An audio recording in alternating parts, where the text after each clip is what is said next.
Everyone, my name is Anuradha Mishra और स्वागत है आपका टारगेट गुरुकुल पर।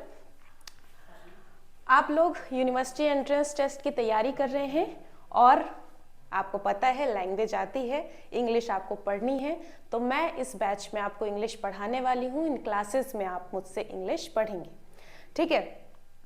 तो देखो, आज ये हमारी पहली क्लास है, ओके। और सारा कुछ बिल्कुल सामने दिख भी रहा है आपको, बेसिक ही आप जानोगे, ठीक है। और बेसिक जानने से पहले हम एक नज़र डालेंगे हमारे सिलेबस पर, लेकिन उससे पहले मैं थोड़ा सा अपना इंट्रोडक्शन दे दूं। मेरा नाम है अनुराधा मिश्रा, मैं एक बीएससी ग्रेजुएट हूं और उसके अलावा मैंने सीडीएस क्वालिफाई किया है 5 बार, और उसके अलावा मैं पिछले 3 सालों से कॉम्पिटिटिव इंग्लिश पढ़ा रही हूँ। So I have a lot of knowledge and experience to share with you all, okay. तो ये था मेरे बारे में। अब चलते हैं ज़रा सिलेबस पे एक नज़र डालते हैं। आपका जो सिलेबस होता है लैंग्वेज का, इसमें 50 क्वेश्चंस आते हैं, जिसमें से 40 आपको अटेम्प्ट करना होता है। सही क्वेश्चन अगर आप अटेम्प्ट करते हो तो आपको मिलते हैं 5 नंबर, और अगर आपने कोई क्वेश्चन गलत अटेम्प्ट कर लिया है तो उसमें आपका 1 नंबर कट जाता है, राइट। कुछ टॉपिक्स आपको दिए हुए हैं सिलेबस में, जो आपके पास, अगर आप प्रिपेयर कर रहे हो तो आपने पहले कभी देखा होगा, एक बार मेरे साथ भी देख लीजिए। लिखा है questions from the language section will be from the following topics but are not limited to. इस चीज पे बहुत अच्छे से ध्यान दीजिएगा। ये 6 टॉपिक्स आपके सामने हैं तो, लेकिन आगे ये भी लिखा है कि ये 6 टॉपिक्स तो होंगे ही, लेकिन जरूरी नहीं है कि इन्हीं 6 टॉपिक्स में ये सिलेबस आपका लिमिटेड रहेगा, इससे बाहर भी क्वेश्चंस आ सकते हैं, ठीक है। तो ये 6 टॉपिक्स कौन से हैं? सबसे पहला आपका आता है रीडिंग कॉम्प्रिहेंशन। रीडिंग कॉम्प्रिहेंशन में क्या होता है, आपके सामने पैसेज दिया होगा, आपको पढ़ना है, उसको समझना है, उसके अंदर जो मीनिंग दे रखी है उस मीनिंग को समझना है, और फिर उस पैसेज पर बेस्ड आपके सामने 5 क्वेश्चंस होंगे, उन क्वेश्चंस को आंसर करना होता है, ठीक है। तो अगर आपकी एक बेटर अंडरस्टैंडिंग है कॉम्प्रिहेंशन पर, अच्छे से आप वो पैसेज समझ सकते हो, तभी आप वो 5 क्वेश्चंस का सही आंसर कर पाओगे, राइट। अब ये जो पैसेज भी होंगे, ध्यान दीजिएगा, 3 टाइप के होंगे, ठीक। मैक्सिमम 300 से 350 वर्ड्स में होंगे और 3 टाइप के पैसेज होने वाले हैं। जो पहला पैसेज होगा वो होगा आपका फैक्चुअल। फैक्चुअल क्या होता है? जिसमें फैक्ट्स होते हैं, कोई नॉलेज, कोई इंफॉर्मेशन आपके सामने रखी जाती है, ठीक। तो पहला फैक्चुअल पैसेज होगा और उस पर बेस्ड आपके सामने 5 क्वेश्चंस रहते हैं। दूसरे की अगर हम बात करें, ये है नैरेटिव, ठीक है। नैरेटिव यानी नैरेट करना, यानी स्टोरी नैरेट की जाती है, स्टोरी आपको सुनाई जाती है इस पैसेज में, राइट। तो एक स्टोरी होगी दूसरे पैसेज में, उस पर बेस्ड 5 क्वेश्चंस होंगे। नेक्स्ट है लिटरेरी। लिटरेरी क्या होता है? लिटरेचर से रिलेटेड, यानी इंग्लिश लैंग्वेज के कुछ शब्दों से खेला जाएगा उस पैसेज में, और अगर वो पैसेज आप समझ जाते हो तो फिर से बधाई हो, आप 5 क्वेश्चंस और सही कर लोगे, ठीक है। तो ये बात हो गई 3 कॉम्प्रिहेंशन पैसेज की। सॉरी, थोड़ा सा ऊपर हो गया, थोड़ा सा सॉरी नीचे हो गया, ओके। सेकेंड है आपका वर्बल एबिलिटी। वर्बल एबिलिटी में पूरी ग्रामर आ जाती है, जितने भी आपके ग्रामेटिकल रूल्स हैं, ठीक है। अब इसमें क्या होगा, आप आर्टिकल पढ़ोगे, फिर क्या पढ़ोगे, आप वॉइस पढ़ लोगे, फिर क्या पढ़ लोगे, क्वेश्चन टैग पढ़ लोगे। क्वेश्चन टैग के बाद और क्या आपको पढ़ना होता है, इसमें नरेशन भी पढ़ लोगे। ये सारी चीज़ें आप शायद स्कूल में पढ़कर आ रहे हो, लेकिन एक बार फिर से एक बहुत ही ब्रॉड वे में आप ये सारी चीज़ें पढ़ेंगे, ठीक। उसके अलावा इसी में आपको पार्ट्स ऑफ स्पीच भी आ जाएगा।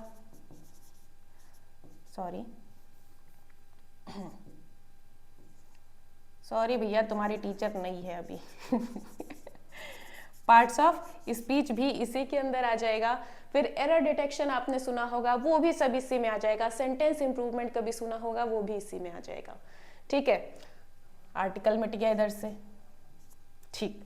तो वर्बल एबिलिटी में बहुत सारी चीजें आ जाती हैं। फिर आता है आपका rearranging the parts. Rearranging the parts में हमें क्या करना होता है, एक सेंटेंस होता है, अब उस सेंटेंस को 4 हिस्सों में तोड़ दिया जाएगा, ठीक। और 4 हिस्सों में तोड़ के क्या करेंगे, इधर उधर कर देंगे। आपको क्या करना होगा, अरेंज करना होगा फिर से, ओके। एक कोई आपका सेंटेंस होगा, उसको तोड़ दिया ए, बी, सी और डी पार्ट में, फिर ये क्या करेंगे, चारों हिस्सों को अलग अलग बिठा देंगे और आपसे कहेंगे चलो फिर से ABCD लगाओ। तो अगर आपको एक सेंटेंस का नॉलेज नहीं है कि सेंटेंस में क्या चीज कहाँ आती है, तो ये करने में थोड़ी आपको दिक्कत आएगी। पैरा जम्बल्ड भी इसे बोला जाता है, रीअरेंजिंग द पार्ट्स को। चौथा आता है आपका choosing the correct word. Choosing the correct word में क्या होता है कि एक सेंटेंस दिया रहेगा, उस सेंटेंस में से एक शब्द को छुपा देंगे, fill in the blanks type होता है।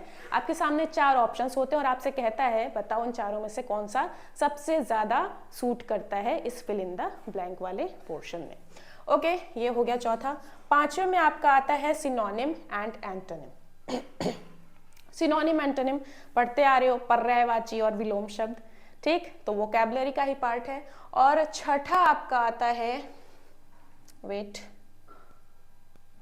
छठा आपका वोकैबुलरी का ही पार्ट है, ठीक। तो वोकैब कुल मिला के वर्ड मीनिंग आप याद करेंगे, और उसके अलावा इसी वोकैब में आपके ईडियम फ्रेज भी आ जाते हैं, प्रोवर्ब्स भी आ जाती हैं, और इसके अलावा वन वर्ड सब्स्टिट्यूशन भी आ जाते हैं। ओके, तो खाली बोलने के लिए वोकैब है, लेकिन आती पूरी की पूरी सब कुछ है इसमें, ठीक, ध्यान रखेंगे।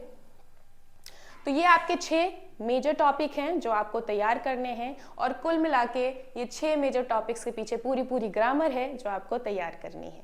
ओके, तो चलिए शुरू करते हैं बिना किसी देरी के। ये सिलेबस था, प्लीज सिलेबस को जरूर ध्यान रखिएगा। किसी भी एग्जाम के आप अगर प्रिपेयर कर रहे हो किसी भी एग्जाम के लिए, तो वहाँ पे सिलेबस जो है वो पहला हथियार होता है आपका, और बहुत ध्यान से आपको पहले सिलेबस समझना होता है ताकि अकॉर्डिंगली आप प्रिपरेशन अपने शुरू कर सको। इस बैच में मैं जो इंग्लिश आपको पढ़ाने वाली हूँ, मैं ये समझ के पढ़ाऊंगी कि आपको कुछ नहीं आता है, आप बिल्कुल बच्चे हो, आपको नहीं पता वॉवल क्या होता है, कॉन्सोनेंट क्या होता है, लेटर क्या होता है, वर्ड क्या होता है। तो बिल्कुल बेसिक से ही फंडामेंटल के साथ हम शुरू करेंगे आज की क्लास। ओके, सबसे पहले इंग्लिश है क्या? सवाल आता है इंग्लिश है क्या? इंग्लिश पढ़ने तो आए हैं, है क्या?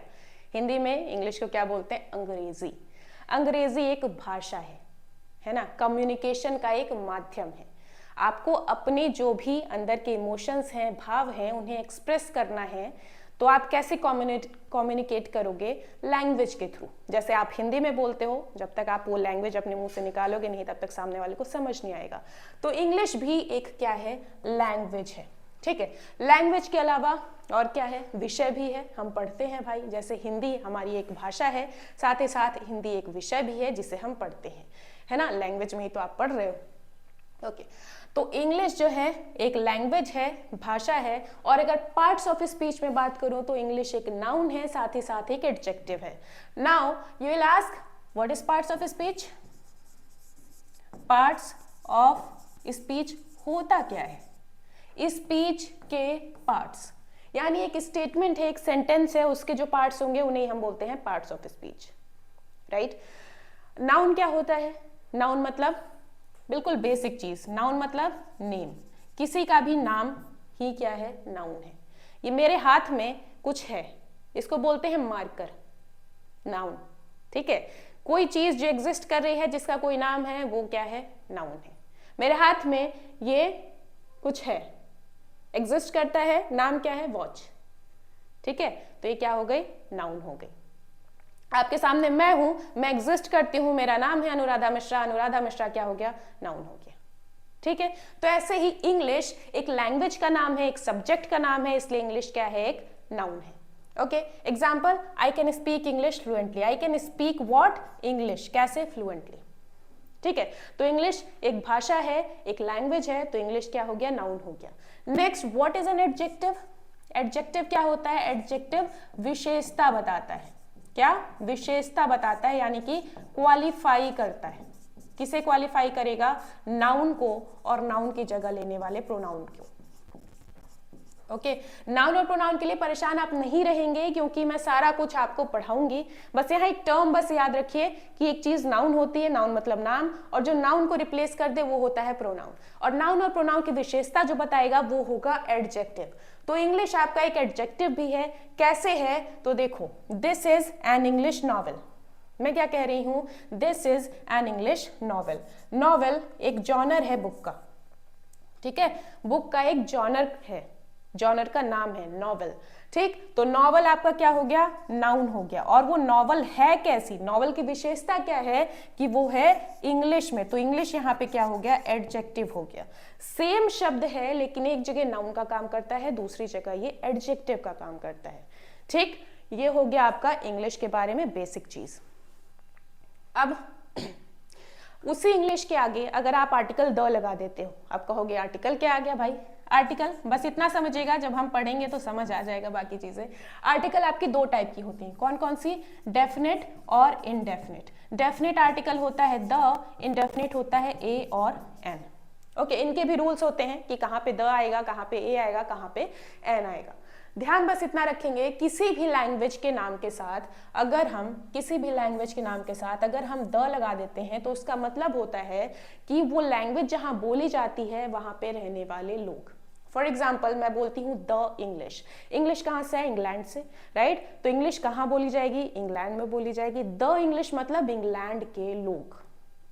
ओके, इंग्लिश पीपल हो गया। ऐसे ही द फ्रेंच, फ्रेंच एक लैंग्वेज है, कहाँ बोली जाती है, फ्रांस में बोली जाती है। द फ्रेंच क्या हो गए, जहां पे फ्रेंच बोली जाती है वहां के लोग, यानी कि फ्रांस के लोग, फ्रेंच पीपल हो गया। ठीक, ऐसे ही मैं बोलूं द पॉलिश, मैं बोल रही हूं द पॉलिश। पॉलिश एक लैंग्वेज है जो कि कहाँ बोली जाती है, पोलैंड में। कहाँ बोली जाएगी, पोलैंड में। तो द पॉलिश का मतलब हो जाता है पोलैंड के लोग। ठीक है, चलिए ये हो गया। अब नेक्स्ट, कोई भी लैंग्वेज आप जब पढ़ते हो तो सबसे पहले उसकी बेसिक एलिमेंट्री स्टेज पे आते हो, दैट इज वर्णमाला, हिंदी में, इंग्लिश में अल्फाबेट, राइट। हिंदी जब आप पढ़ते हो छोटा बड़ा, छोटी बड़ी, ये पढ़ते हो। इंग्लिश जब आप शुरुआत करते हो ABCD पढ़ते हो, है ना। A to Z को आप क्या बोलते हो कि ये इंग्लिश के अल्फाबेट है। ठीक, क्या पता आप कहो कभी ये क्या है, अल्फाबेट है, ये क्या है, ऐसे ऐसे Z तक, ये अल्फाबेट्स है। हो सकता है आपके दिमाग में आए कि अगर मैं पूछूं अल्फाबेट क्या है, अल्फाबेट्स क्या है, तो आप कहोगे A इज एन अल्फाबेट और A to Z क्या है, अल्फाबेट्स है। गलत हो जाओगे आप। क्यों हो जाओगे, तो देखो अंग्रेजी बनाने वाले ना थोड़े से फिरे हुए थे यहाँ से, ठीक है, तो उन्होंने इंग्लिश को भी ऐसे ऐसे ऐसे घुमा के पता नहीं क्या बना दिया। अल्फाबेट और अल्फाबेट्स में आ जाता है डिफरेंस। कैसे आता है, अल्फाबेट होता है आपका A to Z, ये पूरा क्या है, अल्फाबेट है। ठीक है, और अल्फाबेट्स मतलब होता है लैंग्वेजेस। ध्यान रखिएगा, हमेशा ध्यान रखिए, क्या पता कभी एरर डिटेक्शन में आपसे आ जाए पूछने को। ठीक है, अल्फाबेट जो है वो एलिमेंट्री स्टेज होता है किसी भी लैंग्वेज का। जैसे कि ABCD पूरा Z तक, वो क्या हो जाएगा, अल्फाबेट हो जाएगा। चाहे एक हो चाहे पूरा Z तक हो, सब क्या है, अल्फाबेट है।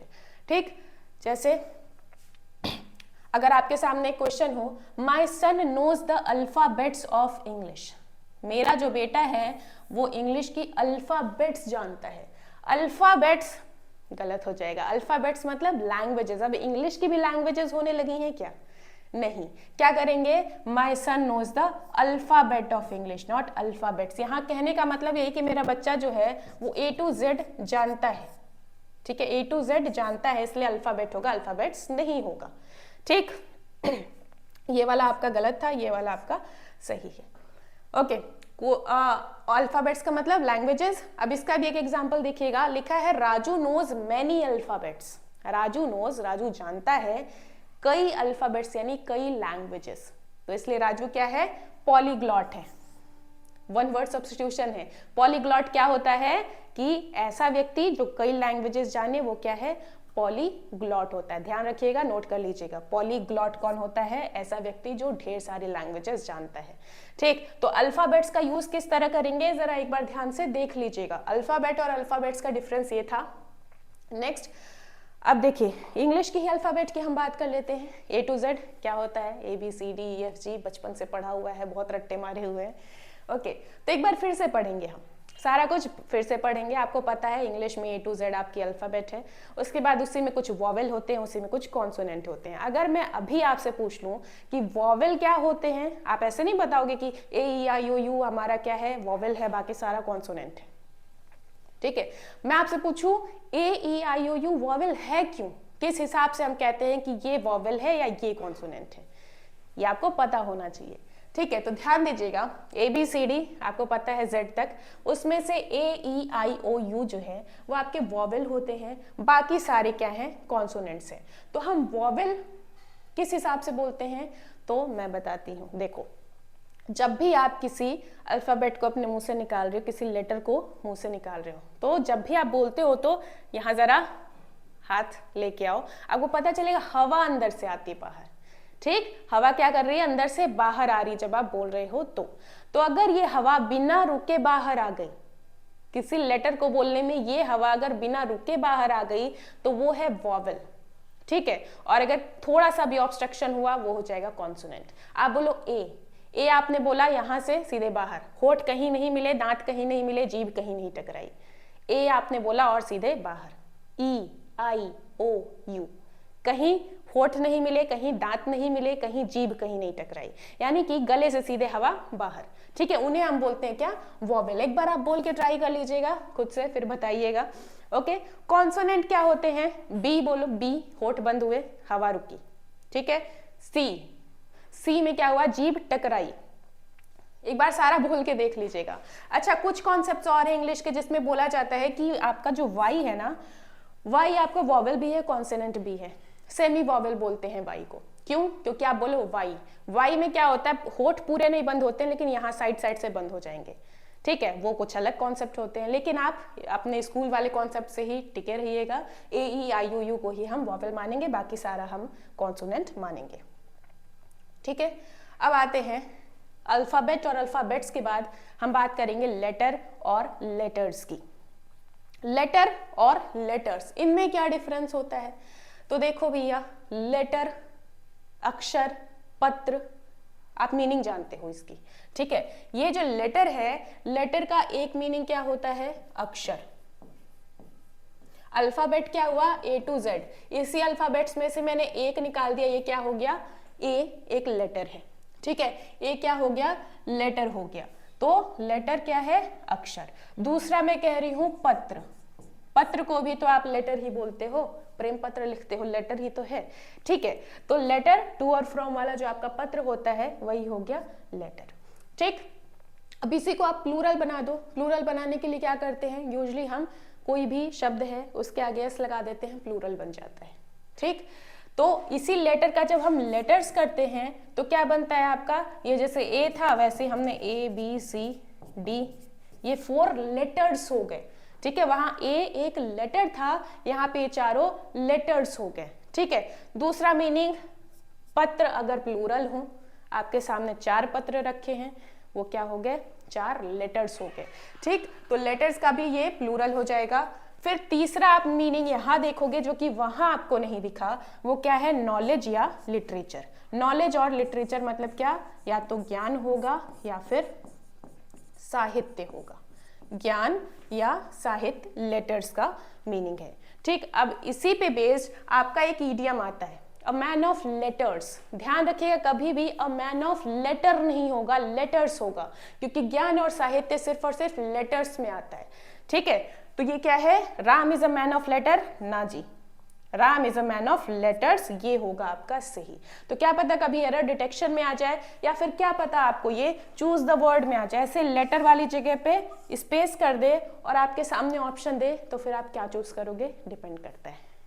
ठीक है, Ram is a man of letters, not later. ठीक, अब अगली जो आपको डिफरेंस देखनी है वर्ड और वर्ड्स में।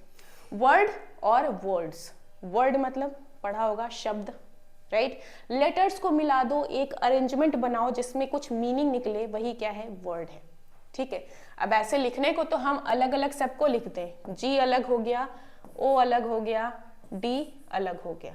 ठीक है, हम OGD कर दें, क्या ये एक शब्द है, OGD कर दें, क्या ये एक शब्द है, बिल्कुल नहीं है, ये एक शब्द नहीं है।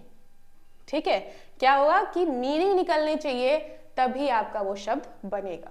तो हम क्या करते हैं, हमने लिख दिया गुड, हमने लिख दिया बैड, ये क्या हुआ, शब्द बना।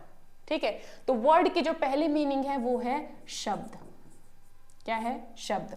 वर्ड की दूसरी मीनिंग जो है वो क्या है, डिटर्मिनेशन, प्रॉमिस और कमिटमेंट, यानी कि आप किसी से वादा करते हो, एक दृढ़ प्रतिज्ञा करते हो, ठीक है, तो कमिटमेंट करते हो, वो क्या है, वर्ड है।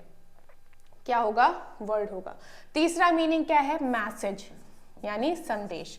आप किसी को अपना संदेश भेज रहे हो, वो भी क्या है, वर्ड है। Please convey my word to your parents, ठीक है, please convey my word to your parents, मेरा संदेश अपने पेरेंट्स तक प्लीज पहुंचा दीजिए। ओके, अब ये वर्ड की जब मीनिंग शब्द है तो इसका प्लूरल बन सकता है, जवाब है हाँ बन सकता है। क्यों बन सकता है, क्योंकि इसे आप गिन सकते हो, ये क्या होता है, काउंटेबल। अब आप कहोगे भैया काउंटेबल क्या होता है, तो नाउन अभी आपको बताया था, कोई भी चीज आपके सामने एग्जिस्ट कर रही है उसका नाम है, वो काउंटेबल होती है। ये एक मार्कर है, काउंट कर सकते हो, राइट। अगर एक है तो एक है, दो होता मेरे हाथ में तो आप बोलते हैं देयर आर 2 मार्कर्स, ठीक है। तो मार्कर्स आपका होता, क्यों, क्योंकि ये काउंटेबल है, इसे आप काउंट कर सकते हो। लेकिन आपके सामने ढेर सारा अभी दूध पड़ा है, क्या आप दूध को काउंट कर पाओगे, जवाब है नहीं। तो जिन चीजों को आप काउंट नहीं कर सकते हो वो होते हैं अनकाउंटेबल नाउन। अब ये जो आपकी वचन है, प्रतिज्ञा है, आपका संदेश है, उसे आप काउंट नहीं कर सकते हो, और जब इन्हें काउंट नहीं कर सकते हो इसलिए ना तो इनका हम प्लूरल बनाएंगे और ना ही इनके साथ कोई नंबर। भैया नंबर उन्हीं के साथ लगाओगे ना जिन्हें आप काउंट कर पाओगे, इन्हें काउंट ही नहीं कर सकते तो नंबर कहाँ से आएगा। ओके, तो वर्ड का ये ध्यान रखेंगे कि अगर शब्द की तरह इसका मीनिंग आ रहा है तो उसका प्लूरल बनेगा, लेकिन अगर प्रॉमिस, कमिटमेंट या मैसेज के रूप में उसको हम यूज कर रहे हैं तो उसका प्लूरल नहीं बनाएंगे, ठीक है। नेक्स्ट, एक आपके सामने ईडियम आता है, क्या, अ मैन ऑफ वर्ड। क्या, अ मैन ऑफ वर्ड, बिल्कुल वैसे जैसे अ मैन ऑफ लेटर्स था। तो इसमें ध्यान रखेंगे लेटर्स में लेटर्स होता है, लेकिन यहाँ वर्ड वाला जो इसमें वर्ड्स नहीं करेंगे। अ मैन ऑफ वर्ड एक ईडियम है जिसका मतलब होता है सामने, अब इससे बेटर शायद मैं समझा पाऊँ, इससे बेटर क्या ही समझाऊंगी, जो मैं बोलता हूँ वो मैं करता हूँ, ठीक है। तो वो इंसान जो बोलता है वो करता है, यानी अपने वचन का जो पक्का व्यक्ति है वो क्या होता है, अ मैन ऑफ वर्ड होता है। कभी भी उसको मैन ऑफ वर्ड्स आप नहीं करेंगे, ठीक है। तो अभी आपने क्या पढ़ा है या जाना है, तो सबसे पहला आपने एक 1 वर्ड सब्स्टिट्यूशन सुना, ठीक है। क्या था वो, पॉलीग्लॉट। पॉलीग्लॉट कौन होता है, जिसको ढेर सारी लैंग्वेजेस पता हो, ठीक है। उसके अलावा आपने क्या पढ़ा, 2 ईडियम्स पढ़ लिए आज। कौन सा, पहले तो था अ man of letters. A man of letters मतलब कोई विद्वान व्यक्ति है, साहित्यिक व्यक्ति है, बहुत ज्ञान है उस व्यक्ति के पास, तो व्यक्ति कैसा है, मैन ऑफ लेटर्स है, ठीक। और दूसरा अगर अपने वचन का पक्का व्यक्ति है तो वो होगा अ man of word, not words, ध्यान रखिएगा, ये वर्ड है ये लेटर्स है, ठीक है। ये हो गया। नेक्स्ट, अब देखो लेटर आपने देखा, वर्ड आपने देखा, अब वर्ड्स को मिला दो तो साथ में वो क्या बन जाएगा, फ्रेज बन जाएगा, ठीक है। सबसे पहले एक लेटर था आपका, ठीक है, अलग अलग एक लेटर था। अब उस लेटर में कुछ और लेटर्स हमने मिलाए, ठीक है, कुछ और लेटर्स हमने मिलाए और वो क्या बन गया, आपका शब्द बन गया।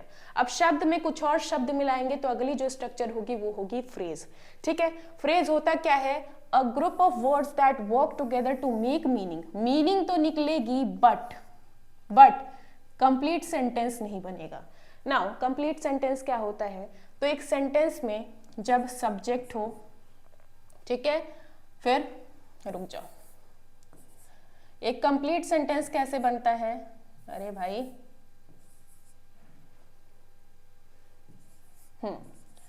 एक सेंटेंस में जब सब्जेक्ट हो और साथ में प्रेडिकेट हो, ठीक है, सब्जेक्ट हो और प्रेडिकेट हो तो बनता है एक कंप्लीट सेंटेंस। अब प्रेडिकेट में भी चीजें आती हैं, क्या, एक तो आता है आपकी हेल्पिंग वर्ब, ठीक है, एक आती है आपकी वर्ब, एक आती है आपकी ऑब्जेक्ट। यानी एक कंप्लीट सेंटेंस कैसे बनेगा, सब्जेक्ट, हेल्पिंग वर्ब, वर्ब और ऑब्जेक्ट मिला के बनता है, ठीक है। तो फ्रेज क्या होगा, इनकम्प्लीट सेंटेंस होगा। इनकम्प्लीट सेंटेंस क्यों होगा, क्योंकि इसका सब्जेक्ट ही एब्सेंट होगा। डोंट वरी, अगर आपको नहीं पता है सब्जेक्ट क्या होता है, वर्ब क्या होता है, ऑब्जेक्ट क्या होता है, सब कुछ बताऊंगी, ठीक है। सब्जेक्ट अगर एब्सेंट है आपका तो आपका ये सेंटेंस कैसा होगा, इनकम्प्लीट होगा और इसको हम क्या बोलेंगे, फ्रेज बोलेंगे। For example, the sun rises in the east, मैंने कहा the sun rises in the east, यहाँ पे इन द ईस्ट जो है वो आपका एक फ्रेज है, इनकम्प्लीट है, इन द ईस्ट, मीनिंग तो निकल रही कि पूरब में, लेकिन क्या ये कंप्लीट सेंटेंस है? कोई मतलब बना है इसका? नहीं। ओके, अब सब्जेक्ट और प्रेडिकेट का क्या केस है उसको भी देखते हैं। देखो, सब्जेक्ट और प्रेडिकेट, एक मान लो आपके सामने सेंटेंस है Anuradha Mishra is teaching English, ठीक है, Anuradha Mishra is teaching English. कोई भी सेंटेंस होगा उसमें एक एक्शन परफॉर्म हो रहा होगा, एक काम हो रहा होगा। इस सेंटेंस में क्या काम हो रहा है? अनुराधा मिश्रा इंग्लिश पढ़ा रही है, पढ़ाने का काम हो रहा है, ठीक है। तो जो काम होगा वो क्या होता है? आपका वर्ब होता है। क्या होता है? वर्ब होता है। जो इस काम को परफॉर्म कर रहा है वो होता है आपका सब्जेक्ट। कौन परफॉर्म कर रहा है? Anuradha Mishra. So Anuradha Mishra is the subject in this sentence, right. तो ये हो गया सब्जेक्ट। अब सब्जेक्ट को छोड़ के जितना पार्ट है वो सारा क्या है? आपका प्रेडिकेट है। सब्जेक्ट को छोड़ के जितना भी पार्ट है वो सारा क्या रहेगा? प्रेडिकेट रहेगा। अब प्रेडिकेट में आप फर्दर देखते हो हेल्पिंग वर्ब दिखती है जो कि यहाँ पे इज है, वर्ब यानी main action of the sentence which is teaching, and object जिस पर काम हो रहा है। पढ़ाने का काम किस पर हो रहा है? इंग्लिश पर हो रहा है, ठीक है। तो इंग्लिश इज द ऑब्जेक्ट। ये चीज ध्यान रखिएगा, यहाँ भी था। वर्ब क्या है? Main action, subject doer of the work, ठीक है। ऑब्जेक्ट क्या है? जिस पर काम किया जा रहा है। हेल्पिंग वर्ब, आपको छोटे छोटे कुछ शब्द मिलते हैं वर्ब को हेल्प करने के लिए, उसके बारे में सारा कुछ आप पढ़ेंगे, चिंता मत करिएगा, ठीक है। नेक्स्ट आता है आपका क्लॉज। फ्रेज पढ़ा आपने, फ्रेज से जो बड़ा स्ट्रक्चर होता है वो होता है क्लॉज का। अब क्लॉज जो है वो क्या होगा? Group of words which forms part of a sentence and contains a subject and a predicate. इसमें सब्जेक्ट भी होगा, प्रेडिकेट भी होगा, और इसे हम क्या बोलेंगे? क्लॉज बोलेंगे, ठीक है। अब क्लॉज भी कई टाइप के होते हैं, फ्यूचर में हम जरूर पढ़ेंगे, ठीक है। क्लॉज भी कई टाइप के होते हैं, वो सारी बात की बातें हैं। जैसे इस एग्जाम्पल में समझिएगा, he has a chain which is made of gold. उसके पास एक चेन है जो कि गोल्ड की बनी है। अब यहाँ which is made of gold जो है वो आपकी एक क्लॉज है, ठीक है। यहाँ पे देखो आपको सब्जेक्ट भी मिलेगा, प्रेडिकेट भी मिलेगा। अब क्लॉजेस भी कई टाइप की हो सकता है कि वो अपना जो मीनिंग है पूरा खुद दे दे, या फिर सामने वाले पे डिपेंडेंट हो। यहाँ पे डिपेंडेंट वाली क्लॉज मैंने लिखी हुई है, ही हैज अ चेन, उसके पास एक चेन है। मैं यहीं अगर खत्म कर दूं तो भी कोई दिक्कत नहीं थी, लेकिन अगला देखो, which is made of gold, जो कि गोल्ड की बनी हुई है। अब अगर मैं इसको यहां से गायब कर दूं, इसको यहां से गायब कर दूं, तो which is made of gold meaning सही से नहीं दे रहा, जो कि गोल्ड की बनी है। बस मैं इतना बोल के शांत हो जाऊं, कोई मीनिंग निकली? जवाब है नहीं। तो ये क्या है? अपनी मीनिंग के लिए इस पर डिपेंडेंट है, तो ये एक डिपेंडेंट क्लॉज है, ठीक है। एक डिपेंडेंट क्लॉज होती है, एक इंडिपेंडेंट क्लॉज होती है। बेटे जा भाई, ओके। एक डिपेंडेंट क्लॉज होती है और एक इंडिपेंडेंट क्लॉज होती है। तो ये क्या है? इंडिपेंडेंट है, इसको अपनी मीनिंग देने के लिए इसकी जरूरत नहीं है, लेकिन ये वाली डिपेंडेंट क्लॉज है, अपनी मीनिंग देने के लिए उसको पहले वाले पे डिपेंडेंट रहना पड़ेगा, ठीक है। ये था आपका क्लॉज। अब क्लॉज के बाद क्या आता है? सेंटेंस। सेंटेंस क्या होता है? Subject, helping verb, verb, object, ठीक। मिलके क्या बना? सेंटेंस बना। आपका जो भाव है, एक सेंटेंस आपने बोला, भाव प्रकट हो गया, बात खत्म, ठीक। सेंटेंस आपके 5 टाइप के होते हैं। कौन कौन से होते हैं? पहला है assertive, then interrogative, imperative, optative, exclamatory. होते क्या है ये? देखो, सेंटेंस जो पहला है वो है एसर्टिव, ठीक है। क्या है? एसर्टिव। एसर्टिव मतलब टू एसर्ट, एसर्ट से ये सेंटेंस बना है। एसर्ट मतलब होता क्या है? अपनी बात रखना। क्या होता है? अपनी बात रखना। अब बात रखना आप 2 टाइप से कर सकते हो, या तो आपका सेंटेंस पॉजिटिव होगा या तो नेगेटिव होगा, ठीक है। जैसे मैं बोलूं मैं इंग्लिश पढ़ा रही हूं, पॉजिटिव सेंटेंस है, ना, नहीं, नेवर कुछ नहीं आया, तो ये क्या हुआ? एसर्टिव में भी पॉजिटिव। मैं बोलूं मैं इंग्लिश नहीं पढ़ा रही हूं, नहीं आया, यानी ये हो गया आपका नेगेटिव वाला। है दोनों ही एसर्टिव, मतलब बस मैं अपनी बात रख रही हूं, सिंपल। एसर्टिव को आप सिंपल सेंटेंस भी बोलते हो, बिल्कुल सिंपल होगा, सिर्फ अपनी बात आपने रख दी, ठीक। अब दूसरा है इंटरोगेटिव। इंटरोगेट करना मतलब क्वेश्चन पूछना। आप किसी से प्रश्न पूछोगे तो वो जो सेंटेंस होगा वो कौन सा होगा? इंटरोगेटिव सेंटेंस होगा, ठीक है। अब इंटरोगेटिव भी आपका 2 टाइप का होता है। कैसे? जैसे मैं पूछूं, मैं कह रही हूं क्या मैं इंग्लिश पढ़ा रही हूं, क्या मैं इंग्लिश पढ़ा रही हूं। आपका जवाब जो होगा वो या तो हाँ में होगा या फिर ना में होगा, उसके अलावा कुछ नहीं। क्या मैं इंग्लिश पढ़ा रही हूँ, हाँ या ना। ठीक है, तो पहले का जवाब जो है आपका वो आपने या तो यस में दिया या नो में दिया, तो ये हो गया आपका पहला टाइप इंटरोगेटिव का। दूसरा, अगर मैं पूछूं मैं क्या पढ़ा रही हूँ, मैं क्या पढ़ा रही हूँ, तो अब हाँ या ना से काम नहीं चलेगा, अब आपको एक शब्द बताना पड़ेगा। क्या पढ़ा रही हूँ, अंग्रेजी पढ़ा रही हूँ। ठीक है, तो इसको हम बोलेंगे डिस्क्रिप्टिव टाइप, इसको क्या बोलेंगे, डिस्क्रिप्टिव टाइप। इंटरोगेटिव भी दो टाइप के हुए आपके, पहले में हाँ या ना में जवाब दोगे, दूसरे में कुछ बोलना पड़ेगा। मैं कहूँ कि आपने खाना खा लिया, हाँ या ना। मैं पूछूं खाने में क्या खाया, अब हाँ या ना से काम नहीं चलेगा। मैं कह रही हूँ खाने में क्या खाया, तुम कह रहे हो हाँ। ठीक है, तो ये हो गया interrogative. Third one is imperative. Imperative मतलब आपसे काम करवाया जाएगा, चाहे कुछ भी कर लिया जाए। ठीक है, या तो आपसे रिक्वेस्ट कर ली जाएगी, या तो आपको ऑर्डर दे दिया जाएगा, या फिर आपसे थोड़ा एडवाइस देके काम कराया जाए। ठीक है, तो इंपरेटिव सेंटेंस वो सेंटेंस होते हैं जहां पे आपको क्या देखने को मिलेगा, क्या देखने को मिलेगा, या तो अरे भाई हाँ, या तो आपको ऑर्डर दिया जाएगा खाना खा लो, ठीक है, या फिर आपसे रिक्वेस्ट की जाएगी प्लीज खाना खा लो, ठीक है, या फिर आपको एडवाइस किया जाएगा कि मुझे ऐसा लगता है तुम्हें खाना खा लेना चाहिए, ठीक है, खाना खा लो।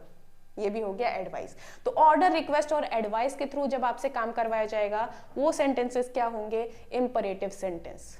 ठीक है, जैसे मैं आपसे बोलूं शट अप, चुप रहो, इंपरेटिव है। ठीक है, और इसमें जो है ये जो बेसिक आपका स्ट्रक्चर होता है सेंटेंस का वो फॉलो नहीं होता है, यानी आप वहां पे सब्जेक्ट नहीं जोड़ोगे, यूजुअली ये वर्ब से शुरू होते हैं इंपरेटिव सेंटेंस। ऑप्टेटिव की बात करूं तो ऑप्टेटिव में क्या आते हैं, तो अगर आप किसी को कर्स कर रहे हो, भाड़ में जाओ, go to hell, may you die, ठीक है, तो आप किसी को कर्स यानी शाप दे रहे हो, ऑप्टेटिव में आ जाता है। आप किसी के लिए, किसी को विश कर रहे हो, आशीर्वाद दे रहे हो, may God bless you, optative sentence है। ठीक है, मे यू लिव लॉन्ग, जुग जुग जियो, ऑप्टेटिव सेंटेंस है। ओके, तो ये जो मतलब भाड़ में जाना यानी जो शाप वाले सेंटेंस हैं, आप किसी को शाप दे रहे हो, कर्स कर रहे हो, किसी के लिए विश कर रहे हो, आशीर्वाद प्रे कर रहे हो, वो सारे सेंटेंस आते हैं आपके ऑप्टेटिव के अंदर। Next one is exclamatory. Exclamatory क्या होते हैं, तो एक्सक्लेमेटरी बस ये समझिए जहां आप एक्सक्लेम करो, अरे ये क्या हो गया, वाह क्या सीन है, ठीक है, ये सब क्या होता है, एक्सक्लेमेटरी होता है। ओके, एक्सक्लेमेटरी, ऐसे एक्सक्लेमेशन मार्क आपको दिखेगा इन सेंटेंसेस में, और अरे यार कितना अच्छा सीन है, आसमान कितना सुंदर है, काइंड ऑफ थिंग्स। ठीक है, तो एक्सक्लेमेटरी में आप एक्सक्लेम करते हो। ये हैं आपके 5 टाइप के सेंटेंसेस। ठीक, अब आगे कुछ क्वेश्चंस हैं, 20 questions are there in front of you, और ये क्वेश्चंस आप जरा देखिए और समझिए, आइडेंटिफाई करिए कि कौन से टाइप का सेंटेंस है। ठीक है, देखिए, थोड़ी देर मैं पानी पी लूं भाई।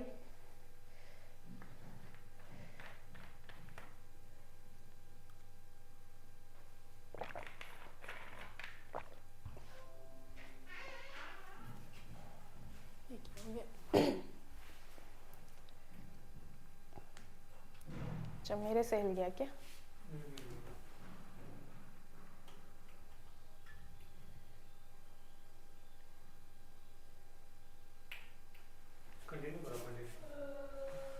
ठीक है,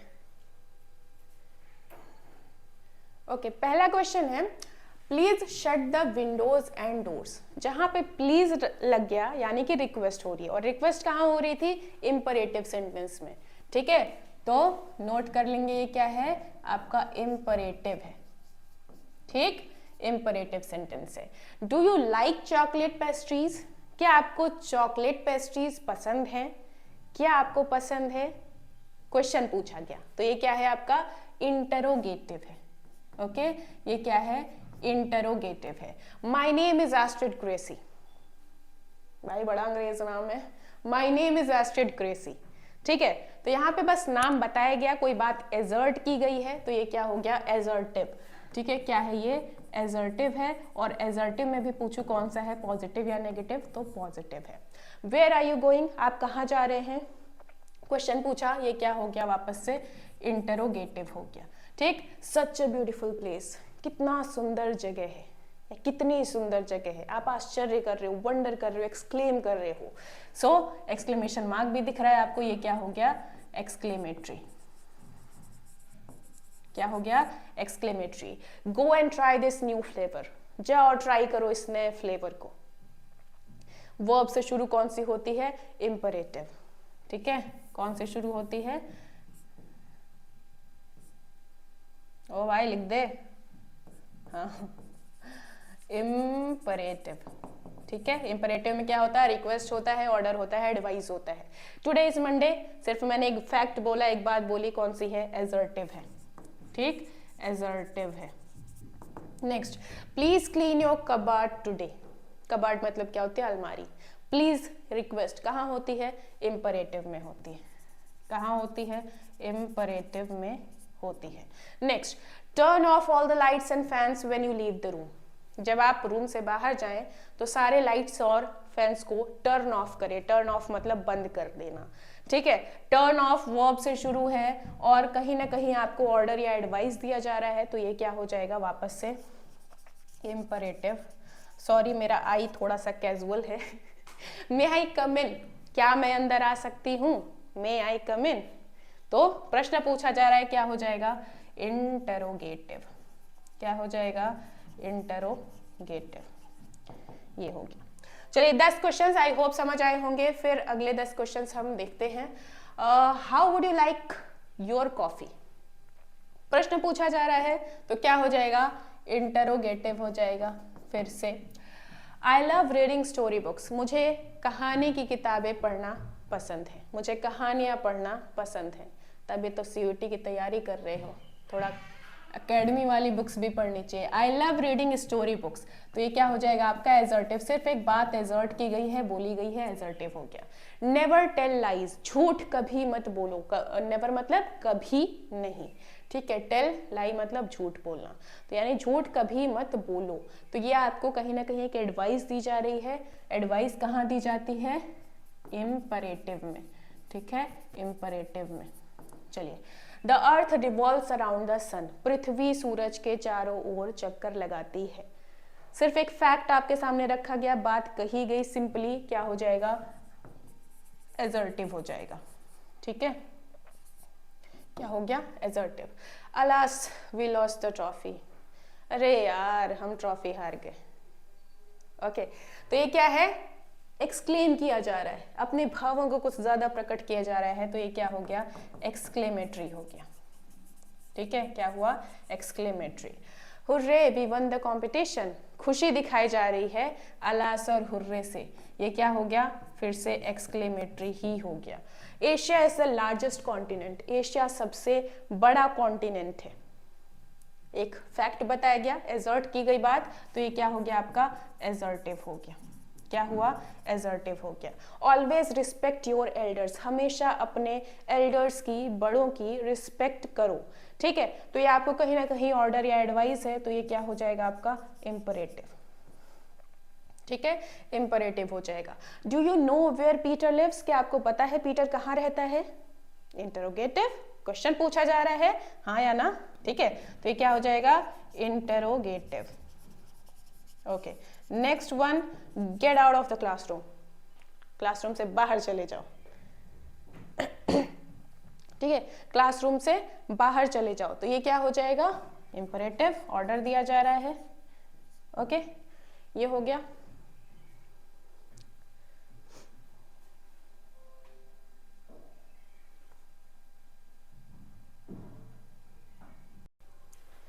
लास्ट क्वेश्चन है 20, get out of the classroom, class से बाहर चले जाओ। ठीक है, तो ये क्या है कि आप ऑर्डर दे रहे हो किसी को, तो ऑर्डर कहाँ आता है, ऑर्डर, रिक्वेस्ट, एडवाइस, सबका सब आ जाता है आपका इंपरेटिव सेंटेंस में। ठीक, तो ये थे आपके 20 क्वेश्चंस। आई होप समझ आए होंगे कि किस तरह से आपको आइडेंटिफाई करना है कि कौन सा टाइप का सेंटेंस आपके सामने लिखा हुआ है। ओके, आज की क्लास फिलहाल इतनी ही रहेगी। अगली क्लास में हमें क्या पढ़ना है वो मैं बता देती हूँ। हम पढ़ेंगे टेंस। टेंस मतलब होता है काल या टाइम।